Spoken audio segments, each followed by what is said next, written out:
Waalaikumsalam. Gimana kabarnya teman-teman? Sudah sehat? Baik? Apa belum? Apa udah lapar? Sama Ustaz juga lapar. Iya. Oke. Sebelum kita mulai pelajaran pada pagi hari ini, alangkah baiknya kita berdoa terlebih dahulu. Semoga apa yang kita pelajari nanti bisa sedikit banyak bermanfaat. Amin. Berdoa dimulai.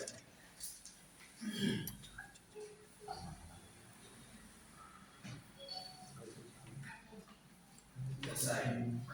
Oke. Sebelum start masuk pada materi, kemarin kalian diajari tentang materi apa? Pelajaran apa? Haji. Tentang haji dan umroh ya. Saya kira teman-teman sudah pasti banyak yang tahu terkait tentang materi haji dan umroh. Ada yang tahu nggak kira-kira Ustaz sekarang ngajar apa? Materi fikih tentang apa? Tentang suami istri, korban. Nah, adapun di sini Ustaz kasih kisi-kisi di awal capaian pembelajarannya. Pembelajaran itu peserta didik mampu memahami pengertian dan pelaksanaan kurban. Terus yang kedua, capaian pembelajarannya peserta didik memahami dalil dari kurban. Tujuan pembelajarannya yaitu menumbuhkan sikap solidaritas dan menumbuhkan sikap tolong menolong serta menunjukkan rasa syukur.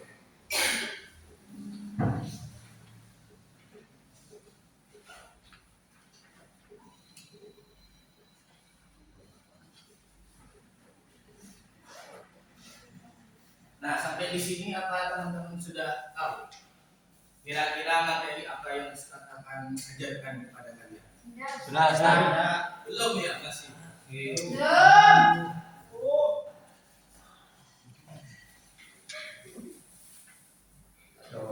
sini Ustaz punya gambar. Nah, ini. Ada yang tahu ini gambar apa? Ayam. Terus ini gambar Kita kambing. Kambing. Sapi. Nah, ini gambar Sapi. Iqbal. Ini gambar Burung. Anjing. Nah, sampai sini apa sudah ada yang paham? Sudah. Kira-kira materi apa yang akan Ustaz sampaikan? Kurban.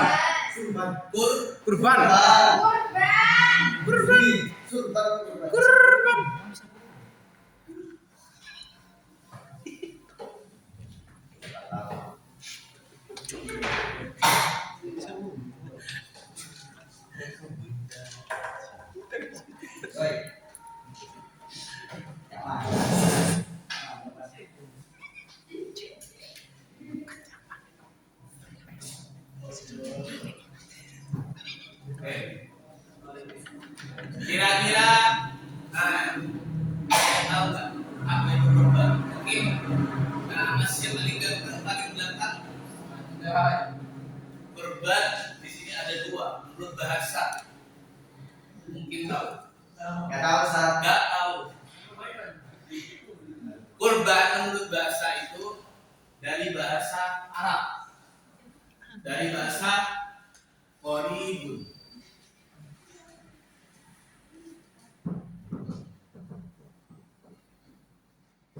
Apa artinya Qoribun? Ada yang tahu? Dekat atau mendekatkan. Nah, secara istilah kurban itu yaitu kurban secara istilah yaitu kita itu menyembelih hewan dengan niat beribadah dan mendekatkan diri kepada Allah. Jadi teman-teman, kalau menyembelih hewan nggak ada niat untuk beribadah dan mendekatkan diri itu nggak termasuk kurban. Oke, sudah paham sampai sini ya? Bisa. Oke, Terus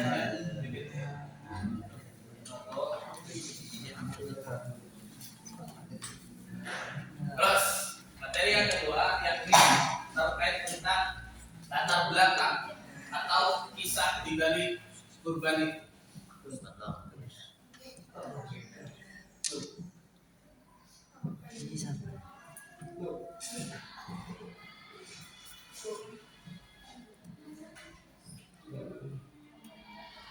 Nah, di sini saya ada satu video yang mungkin teman-teman bisa tonton.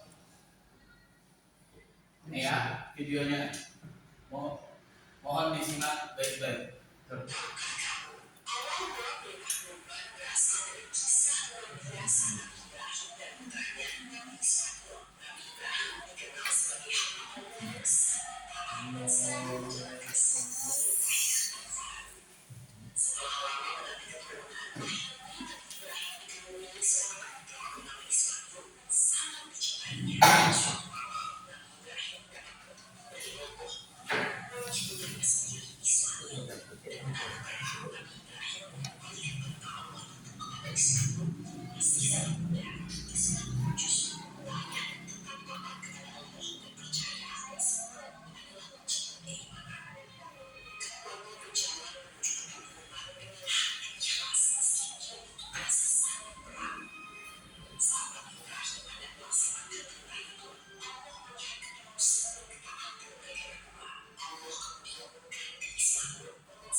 Oke, kan teman-teman sudah melihat dari video tadi bahwa latar belakang disyariatkan kurban itu adalah ketika Nabi Ibrahim itu mendapatkan mimpi dari Allah yang sampai 3 kali. Beliau itu awalnya tidak yakin, sampai 3 kali baru yakin untuk menyembelih putranya yang bernama Nabi Ismail.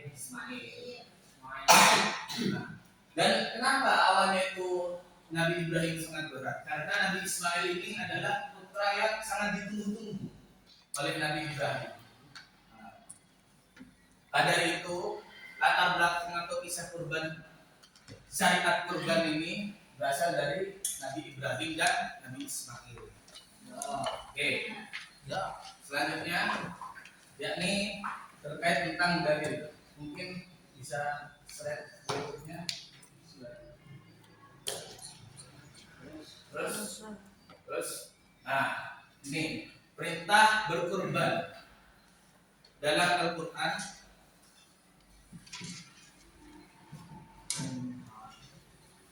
disebutkan dalam surat As-Saffat ayat 106 sampai 108. Ayo teman-teman bareng-bareng bacanya. Bismillahirrahmanirrahim. Inna hadza lahuwal bala'ul mubin. Wa fadainahu bidzikrin 'adzim. Wa tarakna 'alaihi fil akhirin.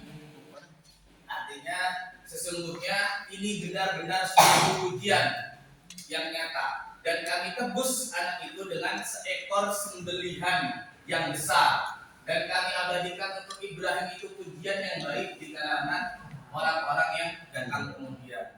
Nah, jadinya udah jelas di sini dalilnya bahwa ketika Nabi Ismail itu akan disembelih, langsung Allah gantikan dengan sembelihan yang besar.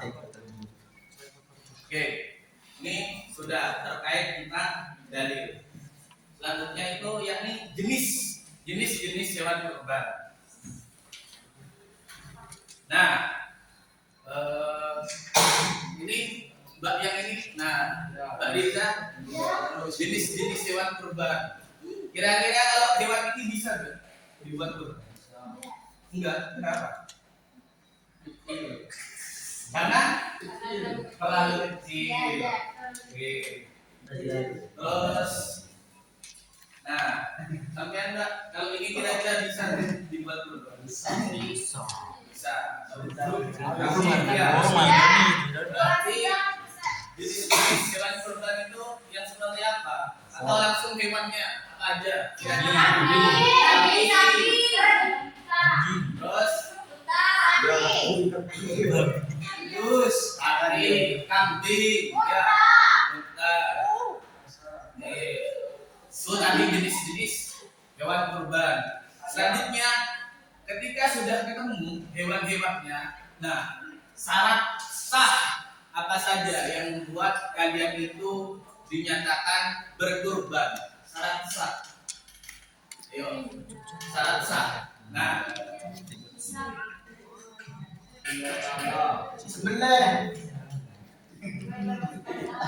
syarat sahnya di sini ada 4. Mungkin bisa slide-nya. Ini kan jenis-jenisnya tadi ada kambing, sapi, domba, kerbau, unta. Terus slide selanjutnya. Terus selanjutnya. Nah, ini syarat-syarat penyembelihannya.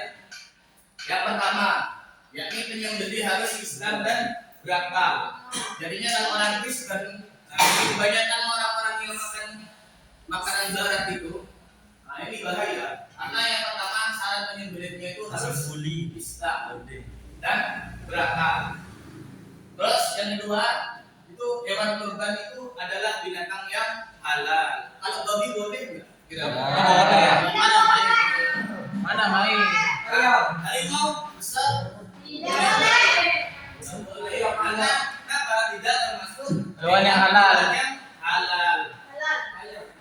Nah, ayam mata terlalu kecil tadi ya, Mas. Nggak bisa dibagi-bagi. Terus yang ketiga harus memakai benda tajam. Nah, cara menyembelih itu harus memakai benda tajam. Boleh langsung hewan itu dipukul, mati. Nah, itu menyiksa namanya dengan benda tukul. Harus memakai benda tajam. Lanjut tajam. Nah, itu mesin atau lanjut dan sebagainya itu masuk syarat keempat. Nah, ini yang paling penting, harus memotong saluran pernapasan. Jadinya kalian kalau mau menyembelih hewan langsung ditembak begini itu belum tentu halal. Kenapa? Tidak memotong saluran pernapasan. Oke, paham ya? Sampai di sini. Oke. Selanjutnya yakni di sini. kembali Ini kan baca. sebelumnya. Nah, ini ada kriteria hewan yang tidak bisa dijadikan kurban. Yang pertama itu buta. Wah, kasihan. Jadinya kurban ini dalam syariat agama kita harus benar-benar yang sempurna fisiknya, yang sehat gitu. Nggak buta. Terus yang kedua pincang. Nah, yang pincang. Yang ketiga sakit parah. Jadinya ada hewan kalau sakit itu nggak boleh disembelih. Harus sampai sembuh baru boleh. Sakit parah nggak boleh. Terus yang keempat sangat kurus karena nggak ada dagingnya. Nggak bisa dibagi-bagi. Oke, selanjutnya.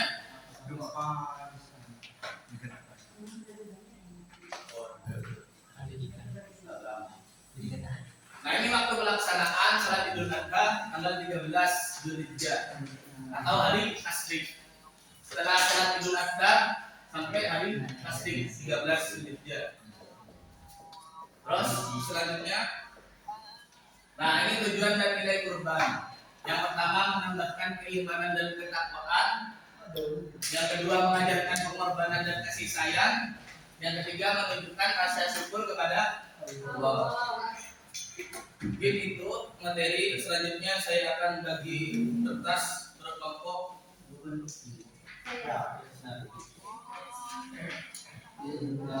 Ada yang mau? Ini kita akan bermain quiz. Nih Mas Wildan. Tinggal satu lagi. Mas Laude. Oh, dari sini.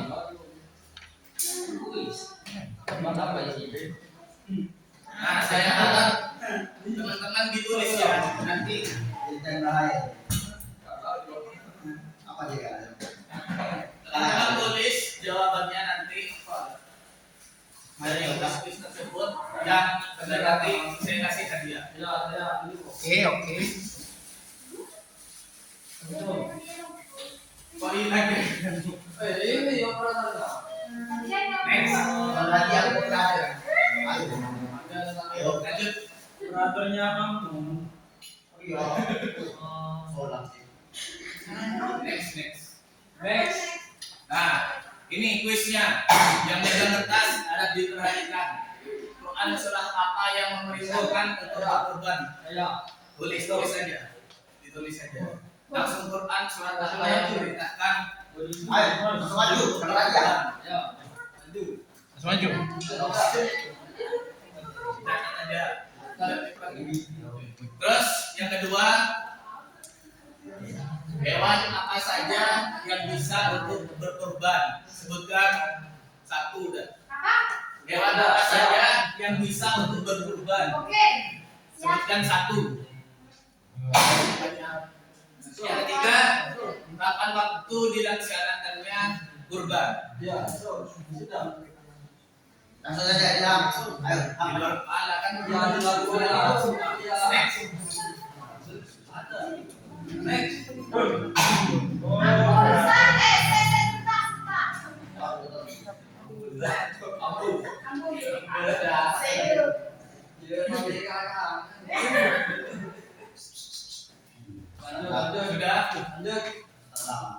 Next. Sudah, Mbak Riza?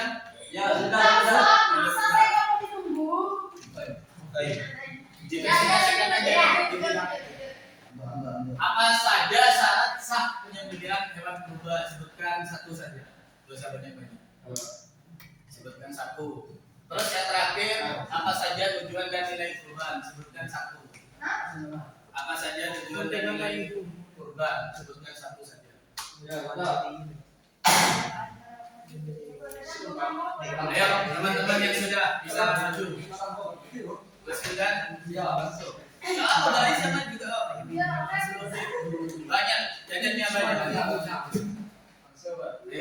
dan tempatnya. Ya. Yang nomor satu, Quran surat apa? Al-Kausar. Al-Kausar.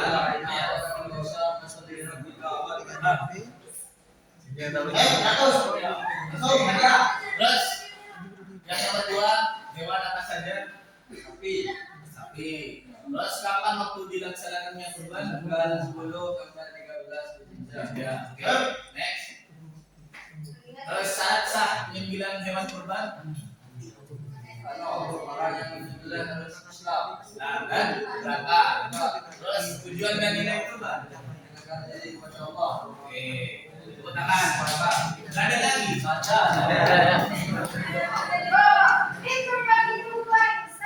Ayo pesan deh. Sampai di sini dulu. Ayo pesan deh. Kau di barangkali. Kembali yang di awal tadi. Mas Arul. Quran surat apa tadi? Quran surat apa?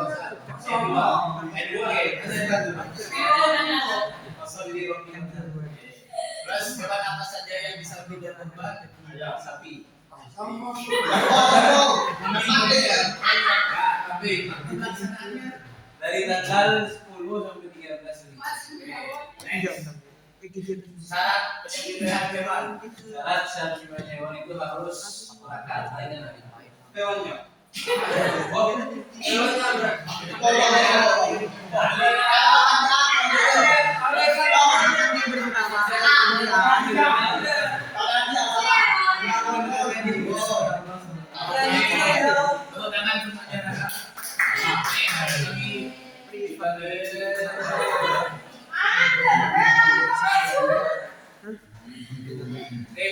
Itu saja.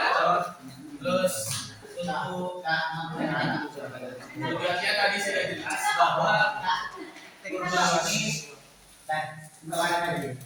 sama-sama dapat nilai bagus karena sama-sama berani berbeda.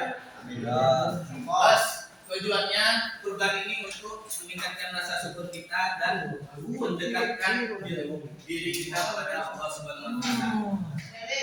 Mungkin itu saja dari saya. Satu lagi, ada satu kata-kata untuk teman-teman. La in syakartum la azidannakum wa la in kafartum innal adzabi lasyadid. Bukan sebanyak apa nikmat yang kita terima, tapi melainkan sebanyak apa kita melakukan nikmat itu untuk membantu kepada Allah. Abu Qula kabila ketika alaya wa atubu ilahi. Saya datang kepadamu dengan banyak nikmat, tapi saya datang kepada Allah dengan banyak nikmat, tetapi saya membalasnya dengan dosa-dosa. Mungkin sekian dari saya, kurang lebihnya mohon maaf.